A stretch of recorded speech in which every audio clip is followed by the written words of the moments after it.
नमस्कार, मैं डॉक्टर रमाकांत शर्मा उपस्थित हूँ सूर्य भेदी प्राणायाम लेकर। सूर्य भेदी, जैसा कि हम नाम से ही परिचित हैं, सूर्य से श्वास को भरना, भेद करके दूसरे स्वर से श्वास को छोड़ देना। सूर्य भेदन, सूर्य से भरा, भेद करके दूसरे स्वर से श्वास को छोड़ दिया। दूसरा स्वर कौन सा है? सूर्य स्वर दाहिना स्वर है। श्वास को दाहिने स्वर से भरा, भेद करके बाएं स्वर से छोड़ दिया। फिर दाएं स्वर से भरा, भेद करके बाएं स्वर से छोड़ दिया। लगातार इसमें दाहिने स्वर से ही, सूर्य से ही श्वास को भरना है, भेद करके लगातार बाएं स्वर से श्वास को छोड़ते जाना है। सूर्य भेदी अभ्यास कैसे करेंगे? हम दाहिने हाथ के अंगूठे को दाहिने नासिका पर, 2 उंगलियां भ्रूमध्य पर, और ये रिंग फिंगर जो है ये हमने बाईं नासिका पर रखी। अब हमें सूर्य से श्वास को भरना है, तो सूर्य स्वर को हमने खोला, सूर्य से अनुलोम, श्वास को भरा, भेद करके जब हम चंद्र से श्वास को बाहर छोड़ेंगे तो सूर्य से श्वास भर करके भेदा है, इसलिए नाम हो जाएगा सूर्य भेदी प्राणायाम।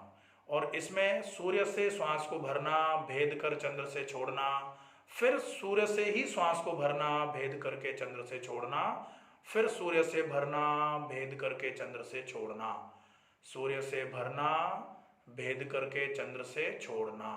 लगातार यही प्रक्रम जब चलता है तब बोला जाता है सूर्य से भरा, भेदा, इसलिए सूर्य भेदी अनुलोम विलोम प्राणायाम। इसमें आपको जो फायदा सूर्य भेदी अनुलोम विलोम से होना है, चूंकि ये सूर्य भेदी अनुलोम विलोम बोला मैंने, तो अनुलोम विलोम के ही भाग हैं ये। लेकिन जब आप सूर्य से भर करके भेद करके दूसरी नासिका से श्वास को छोड़ रहे हैं, इसलिए ये अनुलोम विलोम का जो एक भाग होता है। अनुलोम विलोम में कौन सा अनुलोम विलोम है? सूर्य भेदी अनुलोम विलोम। अनुलोम का मतलब श्वास को भरना, विलोम का मतलब श्वास को छोड़ना। लेकिन सूर्य से भर के भेद करके आपने दूसरी नासिका से श्वास को छोड़ा है, मतलब विलोम किया है, इसलिए पूरा नाम होगा सूर्य भेदी अनुलोम विलोम। इसका फायदा क्या होता है? तो आप देखें, सूर्य से श्वास को भरा, आपने जब श्वास को भरा तो आपने शरीर में कौन सी तासीर पहुंचाई? सूर्य की तासीर पहुंचाई। सूर्य की तासीर मतलब शरीर में गर्मी पहुंचाई। और भेद करके जब आपने श्वास को छोड़ा तो किस नासिका से श्वास को छोड़ा? बाईं नासिका से। बाईं नासिका मतलब चंद्र। चंद्र से श्वास को छोड़ा तो चंद्रमा की तासीर आपने शरीर में से बाहर निकाली। तो चंद्रमा की तासीर मतलब शीतलता, ठंडक। आपने गर्मी शरीर में पहुंचाई और ठंडक शरीर में से बाहर निकाली। तो इसमें क्या होता है? शरीर में गर्मी तेजी से फैलना चालू हो जाती है। क्या आपने शरीर में गर्मी पहुंचाना चालू करी है और शरीर की ठंडक भी बाहर निकालना चालू कर दी है। तो शरीर में गर्मी पैदा करने के लिए एक बहुत ही जल्दी और बहुत उपयोगी जो एक तरीका होता है वो सूर्य भेदी अनुलोम विलोम प्राणायाम हो सकता है। और ये कब आपके काम में आएगा? जब आपके शरीर में एकदम ठंडक बहुत ज़्यादा हो रही है और उस ठंडक को आपको निकालना भी है और बाहर से गर्मी लेनी भी है। ऐसे समय में आप सूर्य भेदी अनुलोम विलोम प्राणायाम का अभ्यास कर सकते हैं। मतलब जब आपको बुखार की वजह से कपकपी छूट रही है, ऐसे समय में आप इस सूर्य भेदी अनुलोम विलोम का अभ्यास कर सकते हैं। जब आपको बहुत ज़्यादा जुकाम हो रखा है, नाक बिल्कुल बंद हो रखी है, ऐसे समय में आप सूर्य भेदी अनुलोम विलोम कर सकते हैं। अस्थमा के केस में भी सूर्य भेदी अनुलोम विलोम किया जा सकता है। ब्रोंकाइटिस आपको हुई है, कफ बहुत ज़्यादा आ रहा है, बलगम बहुत ज़्यादा हो रहा है, ऐसे कंडीशन में भी आप सूर्य भेदी अनुलोम विलोम करके शरीर में गर्मी पहुंचा करके शरीर की ठंडक को बाहर निकाल सकते हैं।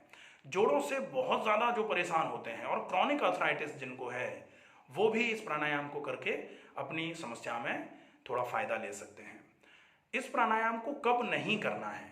चूंकि ये ज़्यादा मात्रा में गर्मी शरीर में पहुंचाने वाला प्राणायाम है, तो जब शरीर में पहले से गर्मी हो, आपको तनाव रहता हो, एसिडिटी हो, अल्सर हो, बहुत गुस्सा आता हो, आपका बीपी बढ़ा हुआ रहता हो, ऐसे कंडीशन में आपको इस प्राणायाम का अभ्यास नहीं करना चाहिए। प्राणायाम करने के लिए आपको बताया हुआ है कि प्राणायाम के लिए आपको किसी एक स्थिर अवस्था में बैठना है। आपका शरीर बिल्कुल सीधा रहना चाहिए। रीढ़, कमर, पूरी की पूरी रीढ़, गर्दन और सिर एक सीधी रेखा में होना चाहिए। स्पाइनल कॉर्ड आपकी बिल्कुल स्ट्रेट होनी चाहिए। आप आगे की तरफ या पीछे की तरफ झुके हुए होकर बैठेंगे तो फिर प्राणायाम का फायदा पूरा नहीं मिल पाएगा, क्योंकि हम इसी क्रम में आगे आने वाले हैं नाड़ी शोधन अनुलोम विलोम प्राणायाम पर। वहां आपको पता लगेगा कि आपकी रीढ़ को सीधा करने का मतलब क्या है। तो ये जो छोटी छोटी बारीकियां हैं इनका उपयोग जरूर करें और सही तरीके से प्राणायाम करके प्राणायाम का पूरा लाभ लें। नमस्कार, धन्यवाद।